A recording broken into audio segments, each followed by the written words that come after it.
Bonjour à tous, bienvenue sur la 7e illusion, je suis Albator et aujourd'hui je ne suis pas tout seul puisque je suis accompagné aujourd'hui d'un de nos nouveaux membres, Anaïs. Comment ça va?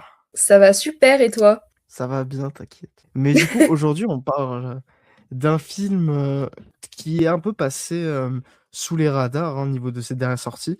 Il s'agit de The Plague réalisé par Charlie Pollinger, je ne sais pas, Ouais, je pense que c'est dans Bollinger. lequel ouais, je pense aussi. Mais du coup, dans lequel nous pouvons retrouver notamment Joel Edgerton, qui avait joué notamment dans Train Dream l'année dernière.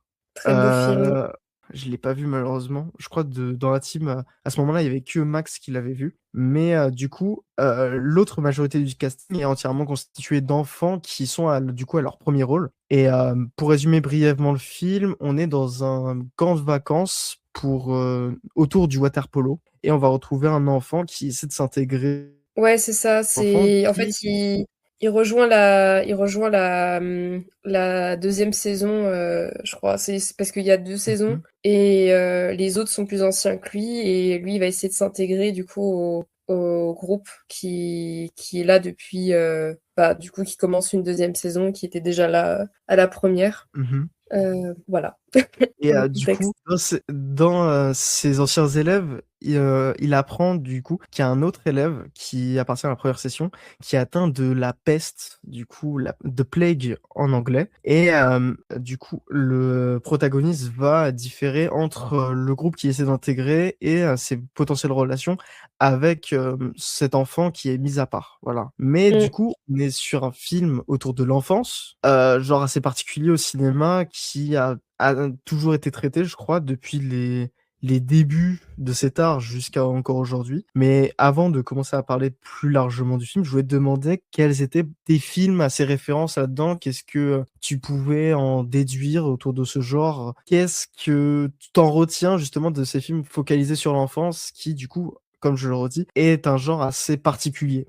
Alors du coup, oui, en termes de films pour l'enfance, donc ce que je trouve assez intéressant, c'est que c'est souvent des films qui sont, contrairement à ce qu'on pourrait penser, assez mélancoliques et assez crus, voire durs.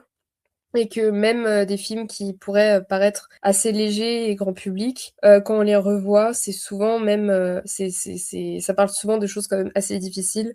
Par exemple, donc Little Miss Sunshine, qui est quand même un film donc assez réputé pour être drôle. C'est une comédie familiale. En fait, on voit quand même que ça parle d'une famille donc qui est dysfonctionnelle, avec donc chaque membre de la famille qui vit un peu une crise existentielle. L'oncle dépressif, les parents, bon, je me souviens plus exactement, mais je crois qu'il y a quand même un peu une dysfonctionnalité dans le couple. Le fils qui voudrait être donc pilote de ligne, mais enfin plein de membres de famille qui ont des problèmes et qui vivent des grands questionnements. Et au milieu de tout ça, la petite fille qui, du coup, a autour de, je crois, 8 9 ans et qui va entraîner tout le monde pour faire un concours de Miss.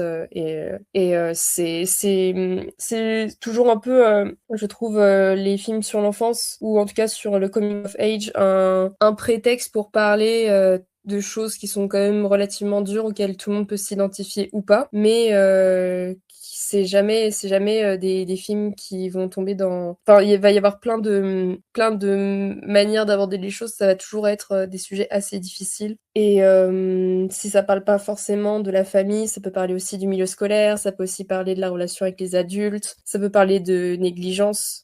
Par exemple, il y a aussi un film qui s'appelle 13, où justement on voit la tombée enfin, la déscolarisation petit à petit, et la crise d'adolescence d'une jeune fille qui va du coup se lier avec une fille qui est en décrochage scolaire, alors que c'était une fille qui avait des bonnes notes, et qui va commencer à traîner, à vouloir faire partie d'un groupe populaire, mais c'est ce qui va signer sa perte parce que en fait, il y a toujours un peu cette ambiguïté aussi dans les films où on voit l'adulte qui peut être un peu dépassé, savoir où placer le milieu, le curseur entre, qu'est-ce que l'enfant, doit pouvoir vivre, quelle liberté on peut lui donner, quel impact ça peut avoir, justement, l'entourage, sur sa scolarité, sur ses choix de vie, sur même, la santé mentale. Parce que donc dans 13, on parle pas seulement de ce décrochage scolaire ni de mal-être, on parle aussi un petit peu de problèmes alimentaires et cetera. En fait, c'est un film que je recommande beaucoup parce que même s'il est à la fois, très cru et qui peut paraître assez, comment dire? Superficiel parce qu'il y a toujours un peu ce côté, bon, bah, le la fille qui va commencer à s'habiller, de façon plus âgée pour son âge, qui elle va commencer un peu à voler. Il y a aussi beaucoup de questionnements, beaucoup de choses que je pense, chaque adolescent, ne peut avoir connu, dans sa vie, même les choix de mise en scène, des crises. En fait, il y a vraiment aussi un questionnement du rôle de l'adulte. En fait, qu'est-ce que la mère aurait pu faire? Est-ce que la mère a été une mauvaise mère? On voit clairement qu'il y a un décalage entre, du coup, le qu'est-ce qu'elle a voulu mettre en place pour que sa fille quand même soit heureuse et justement, une adolescence, bah, normale et en fait là où elle aurait dû être plus alerte. En fait, il y a plein de films sur, l'enfance et l'adolescence. Je pense qu'on pourrait même faire un peu une catégorisation parce qu'il y a le l'âge avant, donc comme Little Miss Sunshine où, justement il y a déjà un peu les prémices, vis-à-vis du corps, parce que du coup, dans Little Miss Sunshine, elle est quand même montrée comme une fille assez ronde, alors que pour le coup, c'est une petite fille de 8 9 ans. C'est tout à fait normal d'avoir un corps, peut-être un peu plus rond que la normale et puis même sexualiser une gamine, c'est quand même assez problématique et ça remet en question justement tous les critères des concours de beauté et dans 13, il y a aussi ça, le côté, bah, pour être clairement une femme, en fait, il y a une volonté de se super sexualiser alors que c'est pas forcément nécessaire, enfin, à cet âge, elles ont genre, bah, du coup 13 ans comme le titre l'indique. Mais il y a déjà une énorme pression, sur, trouver sa place dans le monde, comment, arriver à gérer, bah, toutes ces émotions qu'on rencontre à cet âge-là et c'est aussi quelque chose que j'ai beaucoup retrouvé dans, du coup, The Plague. Mais du coup, comme c'est d'un point de vue masculin, on le verra qu'il y a des choix de mise en scène qui sont, qui entrent en écho, mais qui sont quand même assez différents et Oui, voilà. je voulais justement parler quand on arriverait sur ce Plague, t'inquiète pas. Mais je suis assez d'accord avec toi, c'est une période, beaucoup, marquée par le changement du corps. Moi, si je devais choisir des films autour de l'enfance, ils seraient pas forcément marqués par ça. Peut-être parce que, le changement du corps autour, de l'homme, puisque évidemment je suis un homme, je le sais. C'est une question plus différente, même si ça va être abordé dans The Plague. Mais moi, moi, si je devais faire un corpus autour de l'enfance, ça aurait été beaucoup, plus accentué autour d'un changement, métaphysique qui, agit beaucoup plus, du coup, sur, la perception du monde, sur, qui, nous sommes. C'est pour ça, par exemple, Mmh. moi, dans ma vie de cinéphile, j'ai beaucoup été marqué par, le cinéma de John Hughes, en premier lieu, avec, The Breakfast Club qui, aborde directement la question de notre place au sein d'une société avec, du coup, la catégorisation, qu'il y a chez les adolescents notamment, avec, les certains critères, assez absurdes, genre d'un côté, il y a les geeks, de l'autre, il y a les sportifs, d'un autre côté, il y a les rebelles. C'est quelque chose qui était marquant, mais qui finalement, fait que, bah, ça, divise des gens qui pourraient s'entendre malgré justement cette catégorisation. Et dans John Hughes, évidemment, j'avais, La Folle Journée de Ferris Bueller qui était l'un de mes films favoris, fut un temps et qui parle de, profiter une dernière fois de ce moment de jeunesse avant d'arriver vers un monde adulte. Ce qui est assez rare, je trouve, comme tu l'avais souligné, puisque c'est un mouvement de cinéma qui est très porté sur la mélancolie. Ici, c'est plus une mélancolie de cet âge-là, de l'âge où nos personnages ont une sorte de liberté. D'ailleurs, la liberté, je vais en parler juste après. mais qui va s'atténuer avec le monde du travail. Et c'est pour ça que aussi l'un de mes films références là-dedans, c'est Les 400 coups de François Truffaut, qui montre cette liberté-là, à la fois cette liberté d'agir, mais aussi les contraintes du monde Ouais, cette sur, insouciance, en fait. c'est ça, mais sur la peau d'un enfant qui ne se retrouve pas dans le domicile familial, ne se retrouve pas à l'école, est condamné à marcher dans les rues de Paris, puis à marcher vers la mer. Pour moi, c'est justement ce coming of age où Truffaut comprend qu'il n'est pas à sa place, qu'il décide simplement de partir pour peut-être rejoindre une potentielle mère, comme pourrait signifier la fin, car Antoine Douanel finit sur une plage à côté de la mer, du coup, une mer un peu plus spirituelle, tandis que celle qu'il aime pas trop est à la maison. C'est un équi c'est une vision assez singulière de l'enfant, justement, de cette non-place dans le domicile. J'avais aussi l'exemple de Maurice Pialat avec L'enfance nue, où là, pareil, on a un enfant qui n'arrive pas aussi à rentrer dans certaines cases voulues lorsqu'on adopte quelqu'un. Peut-être qu'on idéalise le fait d'avoir un enfant tout sage et finalement on a quelque chose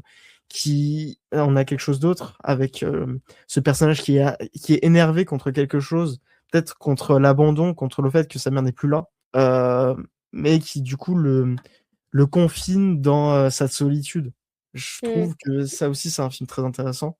Et Et c'est vrai qu'aussi, il y a le côté insouciance parce que donc dans L'enfance nue, il voit tout comme un jeu. Il se rend pas compte des répercussions, que ça peut mhm. avoir. En fait, il y a une forme de décalage, par rapport à, enfin une insouciance, et une violence qui est très liée. Ouais, tout à fait. Et je trouve ouais, effectivement, enfin, je trouve que tu as mis le doigt sur quelque chose quand même, c'est qu'il y a une forme de brutalité de la société, parce qu'en fait, tu trouves pas ta place, mais en même temps, tu n'es qu'un enfant. Et il y a un constant questionnement et une recherche de repères et une perte de repères dans ce genre de film. Bah, comme autre film, j'avais souligné aussi Nobody Knows de Hirokazu Koreeda, où la perte de repères est totale, puisque la mère de cette famille part, et du coup, les enfants sont livrés à eux-mêmes, et ils essaient Mmh, de survivre. Mais de fait, ils n'y arrivent pas parce que bah, ils sont pas encore assez conscients pour connaître tous les codes d'une société, ils peuvent pas travailler non plus, parce qu'ils sont trop jeunes. Et je dis pas ça en mal, hein, c'est bien que les enfants ne travaillent pas, mais c'est juste que ici, ça veut dire que dans une société très capitaliste, ils ne peuvent pas se payer à manger. Ils sont obligés de compter soit sur les autres, soit de voler, quoi. Mais mmh. cette perte de repère agit aussi ici. Mais en dernière œuvre, si je devais en nommer une, ça aurait été une série très récente qui s'appelle Samuel. Je crois que tu l'avais même beaucoup aimé. Où Oui. justement, on rigole beaucoup de cet esprit enfantin, mais en même temps, il est assez touchant, je trouve, où certaines innocences sont montrées comme bah, des choses sincèrement belles que peut-être chez le spectateur on regrette. Pour le coup, en tant qu'illustration de cet âge-là, avec au fur et à mesure le changement, puisque Samuel va changer de classe, il va aller vers le collège, il va aussi découvrir, je crois, des nouveaux centres d'intérêt, etc. Il y a ce changement-là aussi, mais encore une fois, d'un autre point de vue et qui est aussi beaucoup axé sur les relations avec les autres. Je parlais justement de Breakfast Club au tout début. Bah là, on a une autre itération de ces relations-là. Et oui, il y a aussi, dans Samuel le côté, très, journal où ça renforce justement le lien et la avec le spectateur, parce qu'on a ce côté, très, comment dire?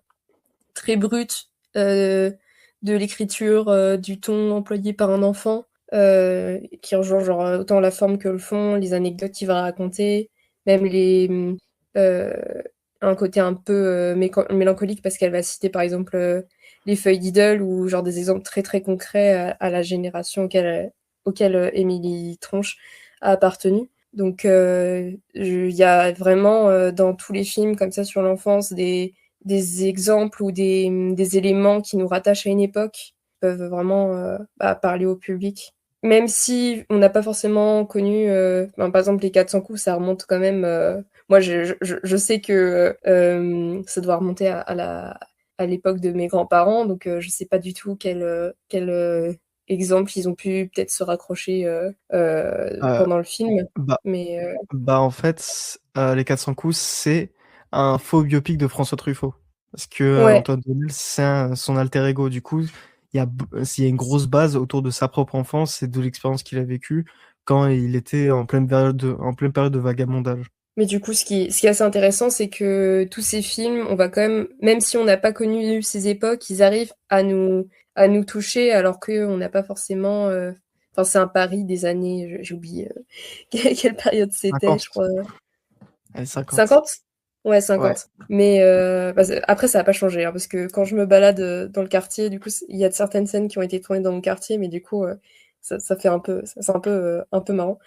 Mais il y a quand même des choses avec lesquelles même si on n'a pas connu cette époque, on est très familier, des rituels, des choses auxquelles chaque génération, en fait, peut se retrouver et c'est toujours un sentiment assez fort. Mais ouais, après, c'est vrai que j'aurais pas pensé à Samuel de base, mais effectivement, maintenant que tu le dis, il y a quand même un côté très léger, et assez attendrissant, dans certaines scènes de The Plague, du coup. Qu'il y a Ouais. pas du coup, moi, j'ai abordé plutôt le côté cru et violent de l'enfance, mais il y a aussi effectivement, comme dans Ferris Bueller ou Breakfast Club, ce côté, bah, même si on est différents, on s'assemble et on peut dire aussi que tous les personnages dans le film sont très, très différents. Tu ce que je trouve aussi intéressant, c'est que dans le casting, on sent qu'il a pris, des gamins qui n'ont rien à voir les uns avec les autres et que ça marche assez bien. Mmh. Mais même juste le fait de prendre des gamins, c'est quelque chose de très particulier au cinéma qui peut être assez casse-gueule puisque, un enfant à diriger, c'est particulier. Peut-être Mmh. c'est l'une des choses les plus compliquées et du coup faire que tous ensemble, il y ait une cohésion et qu'ils jouent tous bien, mais d'une manière différente, tout en, faisant partie de la même génération, hein. Parce que je trouve devant ce film-là, j'ai eu cette impression-là, c'est que je retrouvais une génération que j'avais déjà vue et que, bah, qui était vraisemblablement unie, face à la caméra. C'est un travail assez remarquable. Mais du coup, puisqu'on en est là, je te propose d'abord de commencer à en parler. Qu'est-ce que tu as pensé de The Plague dans les grandes lignes? Pour après peut-être, aller un peu plus dans les détails. Qu'est-ce que tu en as retenu, et du coup, face à cette enfance, qu'est-ce qui est, assez intéressant à analyser? Alors peut-être que je vais déjà commencer par les points positifs et après, on viendra, petit à petit sur les points négatifs. Mais donc du coup, j'ai beaucoup aimé, bah, déjà, je pense que le point fort du film, c'est vraiment le casting.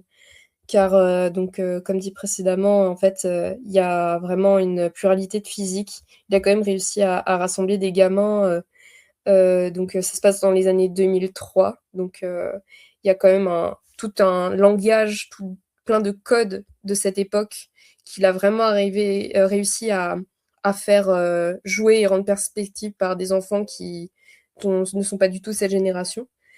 Je trouve aussi qu'il y a vraiment c'est très immersif. On ne doute jamais, des personnages, ce qui est assez remarquable pour des enfants de cet âge quand même.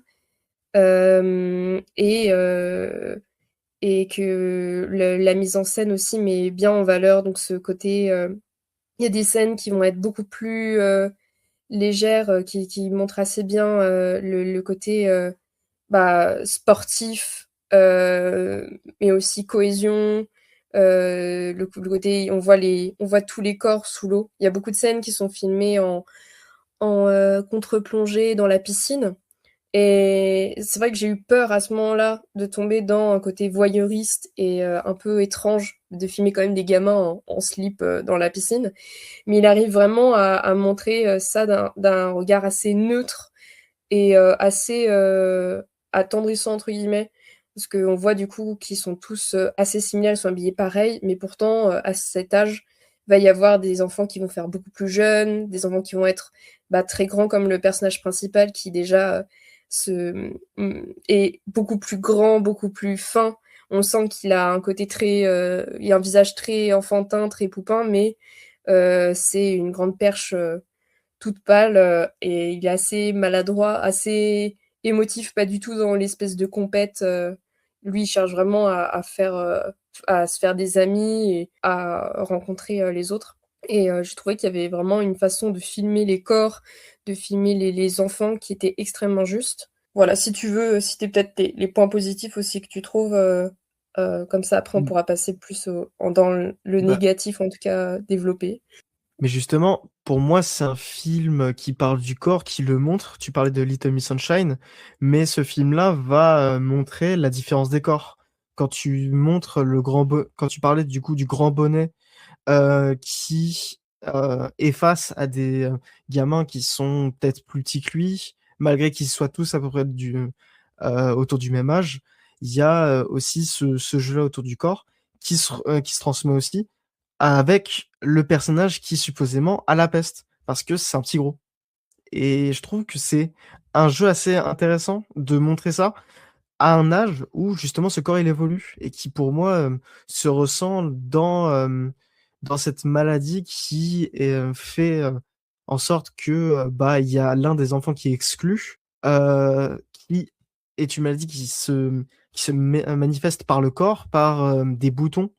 Pour moi c'est la personnification de la puberté, avec justement l'acné qui commence à venir, quand on grandit et je trouve que, justement ce jeu-là est a assez fascinant à voir, surtout que, bah, on est dans un contexte où, les enfants vont montrer leur corps puisqu'ils vont à la piscine.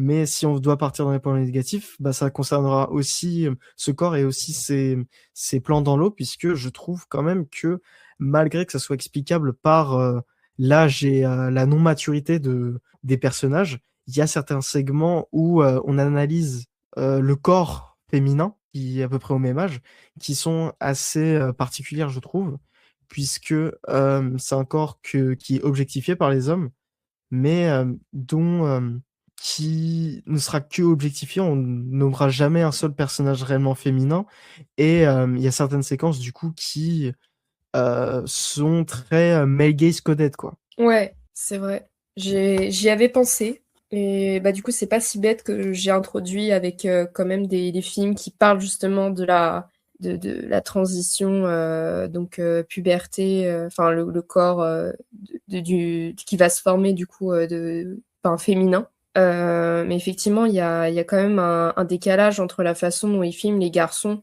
de façon très, juvénile, assez bah, toujours dans un côté jeu. J'allais dire quelque chose, vaut mieux que je le dise avant d'oublier, mais ce que je trouve assez intéressant, c'est qu'effectivement, oui, il y a enfin une métaphore de l'eczéma, en tout cas de la peste, parce que du coup, en fait, on sait pas si c'est contagieux, on sait pas d'où vient la maladie. En fait, on n'a jamais la maladie nommée, et je trouve que c'est très intéressant parce que justement, on peut un peu y apposer enfin, un peu ce qu'on veut.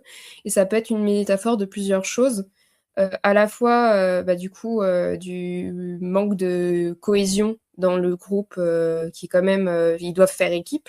Et en fait, là où on aurait cru qu'il y aurait eu de la cohésion, parce que c'est quand même une équipe de water-polo, en fait, le mal vient de la piscine. Et on suppose que du coup, ça doit être un eczéma qui a dû se développer, une allergie, une réaction allergique à la piscine. Mais ça peut être aussi une symbolique que c'est un mal-être qui se développe par la piscine, mais du coup, la piscine symbolisant aussi le jeu d'équipe et du coup qui atteint les personnes qui sont, comme tu le disais, donc différentes, qui correspondent pas forcément aux critères entre guillemets de beauté.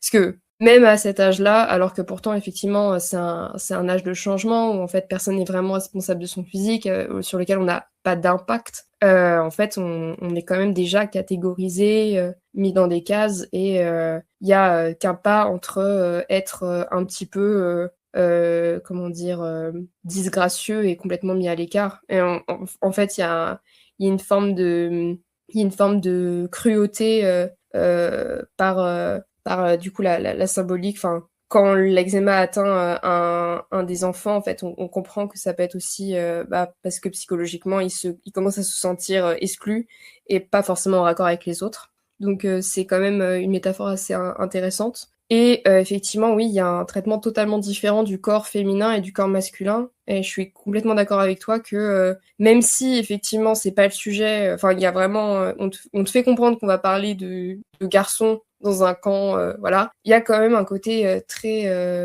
hypersexualisant par rapport aux filles qui va jamais vraiment être, ça va toujours être, constant dans le film. Ils vont parler de façon très dégradante des femmes.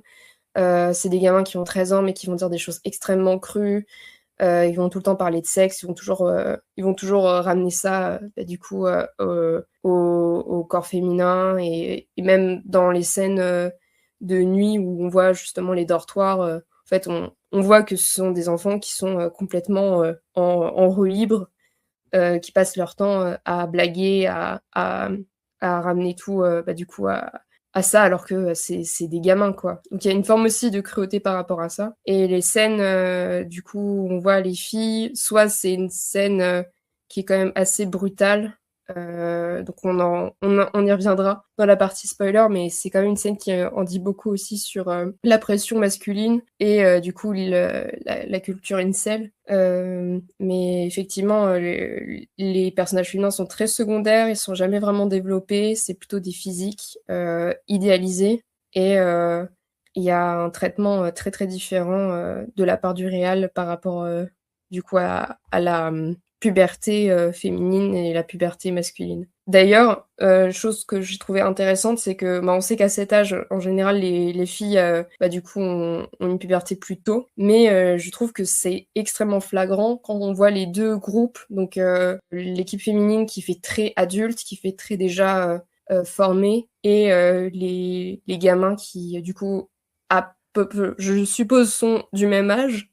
En fait, on n'a pas forcément de réponse de ce côté-là, mais il y a un vrai décalage corporellement entre les deux. Et je trouve que peut-être ce qui est dommage, c'est qu'on aurait pu expliquer que ça touche autant les garçons que les filles, mais il y a une forme de victimisation aussi. Le fait que, ah, c'est dur d'être un garçon à cet âge-là, je suis d'accord, mais ça aurait été intéressant aussi de peut-être un peu plus pousser ce côté-là, surtout qu'il y a un personnage féminin qui aurait pu être intéressant d'exploiter, qu'on voit très peu, mais qui aurait peut-être été intéressant d'exploiter aussi. Bah, Voilà. tu parlais du mais c'est très bien, mais tu parlais, du côté incel, des garçons dans ce camp-là. Bah, moi, c'est tout ce film-là, pour moi, est une reprise de la première partie de Fullmetal Jacket, qui est aussi dans un univers très masculin, où justement on doit apprendre à des jeunes à être soldats, à être hommes. C'est pour ça qu'on va beaucoup aussi fétichiser leur zizi, hein, je vais le dire comme ça, mais il y a beaucoup de phrases, de jeux autour justement du fait que ce sont des hommes et qu'il y a cette fierté-là à être, à sexualiser la femme. Et justement, ce parallèle avec Fullmetal Jacket amène aussi à parler justement de cet âge où on change, parce que Fullmetal Jacket est un film où on va transformer des jeunes sortis du bac, où on va les transformer en une arme de guerre, même si ça va les détruire jusqu'au bout. Et bah, là, dans The Plague, je trouve que on reprend justement un camp avec ce changement-là, mais d'une manière un peu plus terre à terre, avec un réel qui est plus contemporain, où ce changement arrive, mais dans un univers à la fois plus sain, mais aussi assez malsain, mais qui peut un peu plus toucher un spectateur récent que celui des camps pour préparer à la guerre du Vietnam. Et si, bah, on va faire un petit partie spoiler, mais si on pousse la comparaison jusqu'au bout, il y a une reprise totale de Fullmetal Jacket avec justement une scène d'humiliation dans un lit où les autres garçons vont mettre des insectes dans le lit du personnage principal parce que il commence à être différent, parce que il commence à se rebeller contre l'ordre établi par ce groupe de garçons-là qui sont comme une norme au sein de ce groupe-là, comme s'il fallait appartenir à ces garçons-là pour vraiment être entre guillemets normaux. Je trouve que c'est un point très intéressant, au niveau de ce film de, reprendre tout un univers masculiniste pour montrer que il existe encore aujourd'hui, mais d'une manière beaucoup plus différente, mais où les mêmes scènes de cruauté ont lieu et où il y a toujours la rejection du corps qui est toujours au centre du film et qui est au centre plus largement de cet âge-là. Ouais, et d'ailleurs, dans Full Metal Jacket, il y a quand même ce côté où, bah, c'est on comprend la frustration, on comprend beaucoup plus la frustration, des militaires qui sont entraînés, de façon acharnée, et qui en fait, pâtissent beaucoup, bah, du coup de la comment dire? Du décalage, de la baleine du coup, qui est, bah, qui souffre de grossophobie comme, du coup un des personnages, dans The Plague. Et il y a un côté beaucoup plus, comment dire? «Crédible» et «justifié» entre guillemets, même si, bien sûr qu'on n'excuse pas le comportement. Je trouve que ça rend d'autant plus la scène violente dans The Plague parce qu'il n'y a aucune obligation. Ils en fait, ils le font beaucoup plus par plaisir et cruauté et envie de domination, heu et ça pose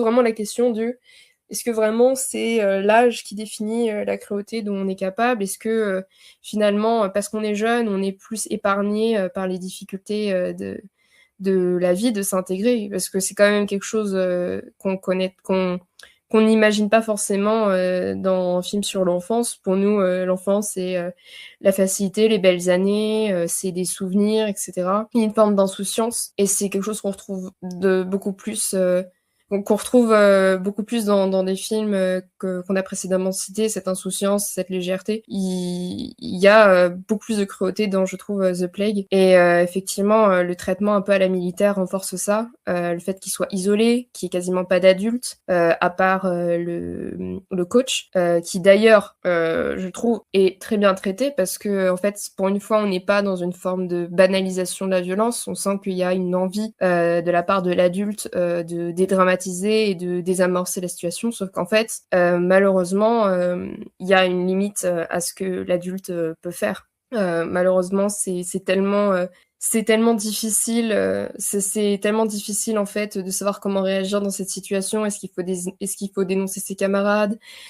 Comment est-ce qu'on aurait dû agir pour éviter justement, bah, d'être mis à l'écart? Finalement, ce qui est d'autant plus violent avec, The Plague, c'est que l'enfant a pas fait grand-chose pour se retrouver dans cette situation et l'escalade dans la violence, arrive, bah, très brutalement, même s'il a attendu, elle arrive, très brutalement parce que, c'est un peu du jour au lendemain que, d'un coup, il commence à être très cruel et on s'attend pas à ce que ça prenne des proportions comme ça. Et je suis d'accord avec toi, mais dans cette violence, le film fait quelque chose d'assez particulier puisque, du coup, on est en partie spoiler, je peux le dire, mais l'enfant à la tête de ce groupe, assez méchant, du coup, envers le personnage principal, va, être viré de ce camp-là et il y a une potentielle explication de sa violence, même si, ça n'explique évidemment pas tout. Je suis pas là pour cautionner, mais à un moment, on le voit, avec son père, où son père, paraît être un homme, qui le néglige un petit peu et qui du coup pourrait expliquer que le fait d'être au centre d'un groupe qui lui donne du pouvoir, lui donnerait donc du pouvoir, face à ceux qui ne sont pas forcément groupe, face à ceux qui ne s'intègrent pas comme les autres. Moi, je trouvais, c'était un moment assez intéressant et qui, pourrait, peut-être expliquer une colère, intrinsèque, à cet enfant-là. Un peu, bah, on parlait de l'enfance nue, où il y a une colère aussi, de la part du protagoniste parce qu'il y a un parent qui n'est plus là et qui n'essaie pas de le contacter ni quoi et du coup, le personnage va passer de famille en famille, toujours avec cette même colère et toujours, avec, cette restriction autour, des familles qui veulent qu'il s'intègre à, qu'ils appellent être un bon comportement alors que lui, bah, c'est un stade plus compliqué. Bah, il y a ce double jeu qui est intéressant où on nous explique, mais en même temps, est-ce que ça explique tout? Pas du tout. C'est assez intéressant dans ce qu'il fait comme procédé là-dessus. Oui, c'est vrai qu'il y a aussi ça qui est assez intéressant, c'est, la famille est traitée, par, son absence. Dans le sens où, chaque enfant, enfin en tout cas, chaque, personnage principal, on apprend un peu plus sur sa situation familiale et on comprend que, il y a déjà une négligence, qui les rassemble, bah, en tout cas Jake et j'ai oublié comment il s'appelle, le personnage principal. Donc Jake, c'est celui qui, Ben, Ben, ouais, donc ouais. Ben, qui est du coup le personnage principal, qui est, bah, du coup beaucoup plus, doux dans son comportement. En fait, il souffre, d'une grande négligence, de par sa mère. Il y a un moment donné donné, donc où il va essayer de l'appeler parce que il a vraiment essayé de s'en sortir par ses propres moyens. Et en fait, je crois que c'est la scène après justement les cafards Ouais. où ça atteint un stade de violence. C'est la scène la plus violente du film, à mon avis, parce que c'est vraiment ce moment où tous les enfants s'en prennent à lui et l'empêchent de bouger alors que il est entouré d'un drap et recouvert de cafards. Donc c'est le point le climax du film. En fait, il appelle sa mère et en fait sa mère le contacte juste le coach et on comprend que l'enfant n'a aucune porte de sortie parce que il a même peur que la mère ait disputé le coach. Donc déjà on se dit mais à quel moment le coach est responsable de quoi que ce soit et pourquoi la mère. Donc on comprend il a peur de sa mère et qu'elle a quand même tendance à être assez agressive et colérique. Donc c'est pour ça aussi qu'il a dû autant tarder à lui demander de l'aide. Et que justement c'est un enfant qui a peur du conflit. C'est aussi pour ça que même s'il va tenter de se rapprocher du coup de l'enfant qui est mis à l'écart, malgré sa grande bizarrerie, en fait il y a beaucoup d'empathie de sa part parce que il se rend compte que ça doit être un enfant qui est en souffrance, là où les autres justement vont y voir juste soit quelque chose de bizarre et ridicule, soit comme Jake, un moyen d'avoir de l'admiration, du pouvoir et d'amuser ses camarades et d'avoir un rôle spécial par rapport à eux.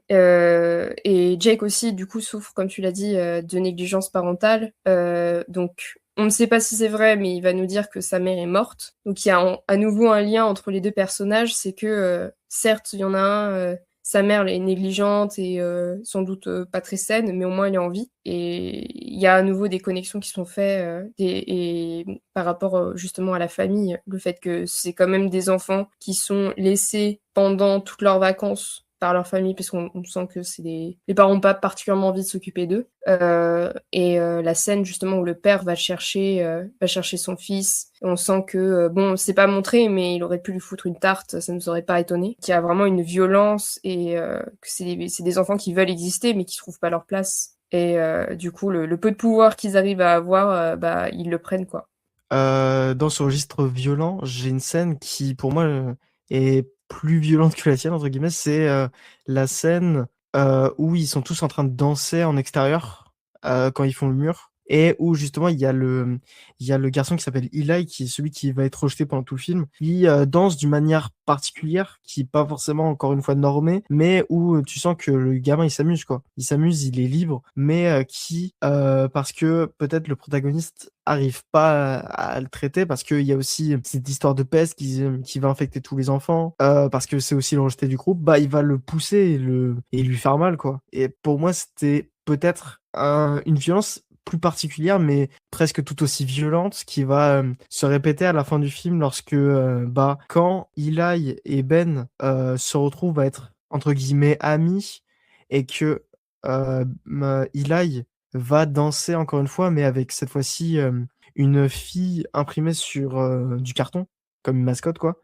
Il va là aussi, entre guillemets, un peu l'humilier en lui cassant son truc. Et là encore, ça devient une violence encore particulière, peut-être plus émotionnelle et peut-être moins physique, mais qui sur le spectateur, enfin sur moi, m'a beaucoup plus impacté que la scène où ils le mettent dans le dortoir et ils lui mettent plein d'insectes sur lui. Il y a cette violence-là dans l'enfance à travers justement le comportement qu'on a contre les autres, qui moi, pour le coup, m'avait beaucoup marqué à ce moment-là. Ouais, je suis d'accord que c'est une scène qui est beaucoup plus violente psychologiquement parce qu'on sent que il touche à quelque chose de très personnel et un peu ce à quoi se raccrochait justement et Eli parce que du coup il est rejeté. On sait pas du coup il souffre forcément. Enfin, je pense qu'il souffre de problèmes mentaux, mais aussi de beaucoup de solitude et certes, il est à côté de la plaque, mais en tout cas, c'est sa façon à lui d'être heureux. Il fait de mal à personne, il est dans son coin. Et pour le coup, là où les autres enfants le mettaient juste à l'écart, il a jamais souffert de vraie violence de la part des autres. Moi, ce que j'avais quand même trouvé assez intéressant, c'est que certes, il l'évite, certes, il se moque de lui, mais en tout cas, personne ne le frappe, personne n'est vraiment violent avec lui, juste il l'ignore et il se moque un peu de lui. En fait, c'est à partir du moment où Ben va s'intégrer à la bande que ça va passer à un autre stade et que justement, oui, effectivement, il le pousse pas,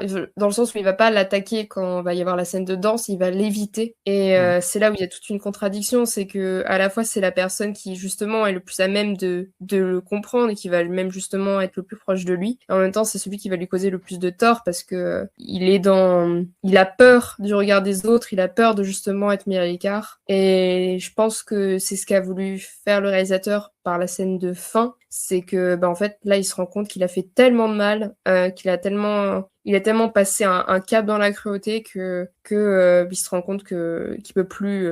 Enfin, en fait, c'est pas lui, quoi. Il y a un moment, faut lâcher prise et il faut arriver à se foutre du regard des autres parce qu'en fait, on fait des choses tellement plus innommables pour s'intégrer, se cacher, alors qu'en fait, juste être soi-même, ça aurait causé moins de tort. Finalement, en essayant de changer les choses, d'être dans le double jeu, il a causé beaucoup plus de tort à Eli que tous les autres membres du groupe ne l'ont fait jusqu'à présent. Bah, je suis tout à fait d'accord avec toi. Est-ce que tu as encore des choses à dire? Oui, alors moi ce que je trouve quand même assez intéressant, c'est certaines scènes un peu plus méta. Donc il y a une scène, les choix de mise en scène, on n'en a pas forcément parlé, et ça peut être assez intéressant. Donc il y a les scènes de piscine bien entendu, mais il y a aussi les scènes de musique, et la BO aussi qui met assez mal à l'aise avec des bruits de voix et de respiration. Donc qui font un peu une mise en abîme par rapport à l'état émotionnel, l'étouffement que peut ressentir le personnage principal, qui devient de Bah, plus en plus...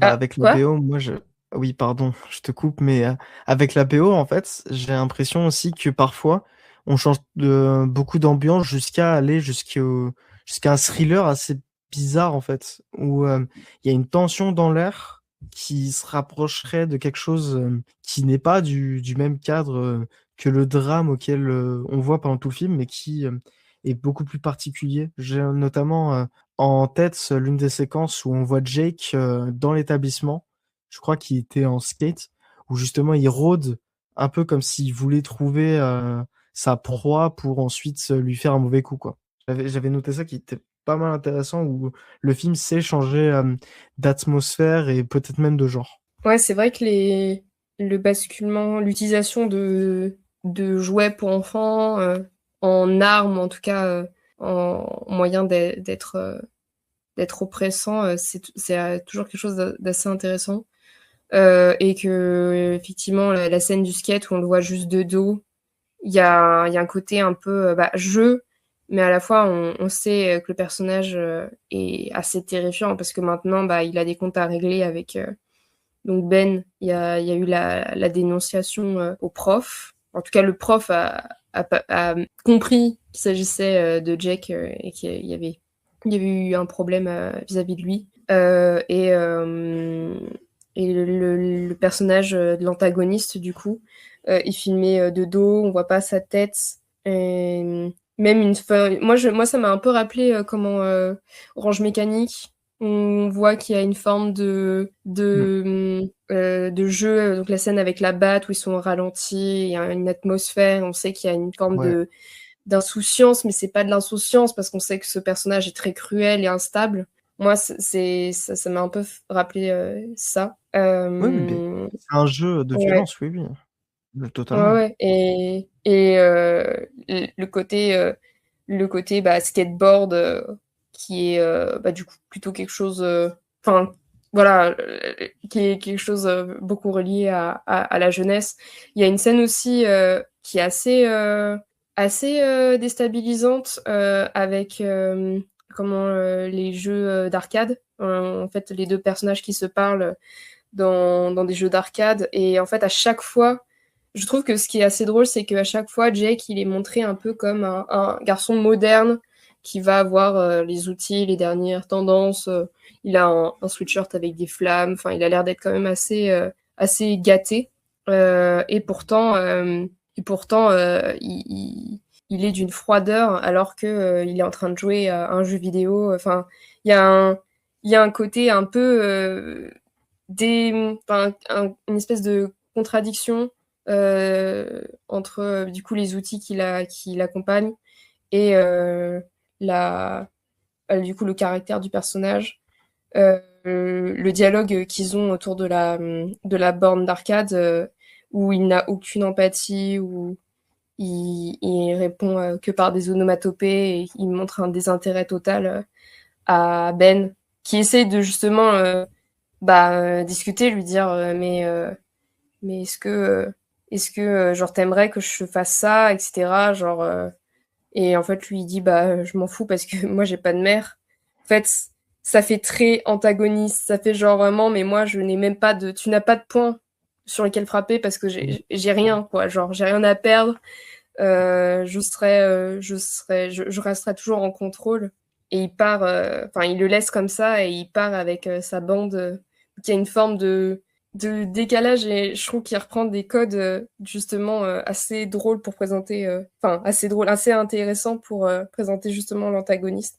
Qui arrive assez tard parce qu'au début, les personnages des garçons sont pas du tout montrés comme une menace, plus comme bah, Le groupe à un. rejoindre, le groupe qui fait un peu plus rêver le personnage principal que le mec qui est tout seul, quoi.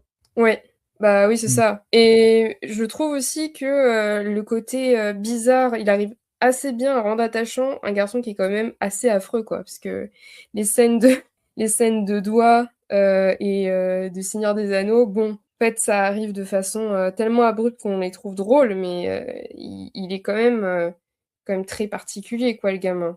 Et en même temps, il est beaucoup plus intéressant que les autres qui sont toujours à parler de meufs et qui sont Ouais. dans une espèce de frustration, qui entretiennent une frustration en fait. Là, on sent que le personnage principal, il peut être lui-même, il peut vivre un peu.